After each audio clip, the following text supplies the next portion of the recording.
ഹൃദയത്തോട് ചേർത്ത് വയ്ക്കാം. Bombay gold and diamonds. വാർത്തകൾ തുടർന്നു. ബിൽക്കിസ് ബാനു കേസിൽ പ്രതികളുടെ ശിക്ഷാ ഇളവ് റദ്ദാക്കിയ സുപ്രീം കോടതി വിധി പ്രതീക്ഷ നൽകുന്നതെന്ന് പി കെ കുഞ്ഞാലിക്കുട്ടി. നീതി പുലരും. ഗുജറാത്ത് സർക്കാർ പക്ഷപാതപരമായി പെരുമാറിയെന്നും നിഷ്പക്ഷമായി നടക്കേണ്ട നീതിന്യായ വ്യവസ്ഥയെ കൂട്ടിൽ അടക്കി വച്ചിരിക്കുകയാണെന്നും ഇന്ത്യൻ ജനതയ്ക്ക് പ്രതീക്ഷ ഉയർത്തുന്ന വിധിയാണിതെന്നും കുഞ്ഞാലിക്കുട്ടി പ്രതികരിച്ചു. ബിൽക്കിസ് ബാനു കേസിൽ പ്രതികളുടെ ശിക്ഷാ ഇളവ് റദ്ദാക്കിയ സുപ്രീം കോടതി വിധി പ്രതീക്ഷ നൽകുന്നതെന്ന് പി കെ കുഞ്ഞാലിക്കുട്ടി എം.എൽ.എ. നീതി പുലരും. ഗുജറാത്ത് സർക്കാർ പക്ഷപാതകരമായി പെരുമാറി.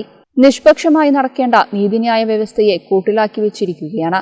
ഇന്ത്യൻ ജനതയ്ക്ക് പ്രതീക്ഷ ഉയർത്തുന്ന വിധിയാണെന്നും കുഞ്ഞാലിക്കുട്ടി കൂട്ടിച്ചേർത്തു. ഇവിടെ ഗുജറാത്ത് സർക്കാരാണ് കോടതിയെ തെറ്റിദ്ധരിപ്പിച്ചത്. രാജ്യത്തെ ജനങ്ങൾ ചിന്തിച്ചാൽ ഇത് ഇന്ത്യ മുന്നണിക്കുള്ള ധാർമ്മിക പിന്തുണയാണെന്നും അദ്ദേഹം വ്യക്തമാക്കി. ചില സംസ്ഥാനങ്ങളിലൊക്കെ ഇങ്ങനെയാണ് കാര്യങ്ങൾ നടക്കുന്നത്. നിഷ്പക്ഷമായി നടക്കേണ്ട നീതിന്യായ വ്യവസ്ഥിതിയെ അവർ ഒരു കൂട്ടിലാക്കി വെച്ചിരിക്കുകയാണ്. എന്നിട്ട് എന്തും കോടതിയുടെ മുമ്പിൽ വന്ന് കാര്യങ്ങൾ അവതരിപ്പിച്ചു. കോടതിയിൽ അങ്ങനെയാണല്ലോ, കോടതിയിൽ അവതരിപ്പിക്കപ്പെടുന്നതനുസരിച്ചല്ലേ കോടതി വിധി ഉണ്ടാകുക. അപ്പോൾ കോടതിയെ തെറ്റിദ്ധരിപ്പിച്ചാൽ അത് കോടതിയെ കുറ്റം പറയാൻ പറ്റില്ല.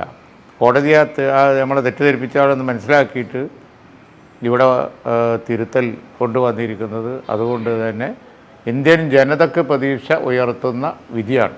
എന്തു തന്നെയായാലും അതാണ് ഈ വിധി കാണിക്കുന്നത്.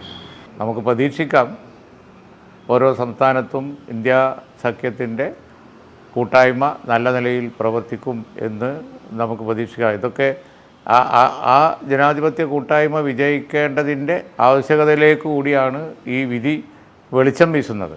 ഗുജറാത്ത് സർക്കാർ എത്രമാത്രം പക്ഷപാതപരമായാണ് കാര്യങ്ങൾ ചെയ്യുന്നതെന്നാണ് വ്യക്തമാക്കുന്നത്.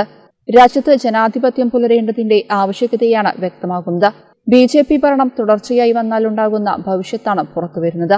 രാജ്യത്തെ പ്രതിപക്ഷ മുന്നേറ്റത്തിന് ബിൽക്കിസ് ബാനു വിധി കാരണമായേക്കും. സർക്കാർ സംവിധാനം സത്യസന്ധമായി മുന്നോട്ടു പോകുന്നില്ലെന്നാണ് വ്യക്തമാകുന്നതെന്നും കുഞ്ഞാലിക്കുട്ടി പറഞ്ഞു.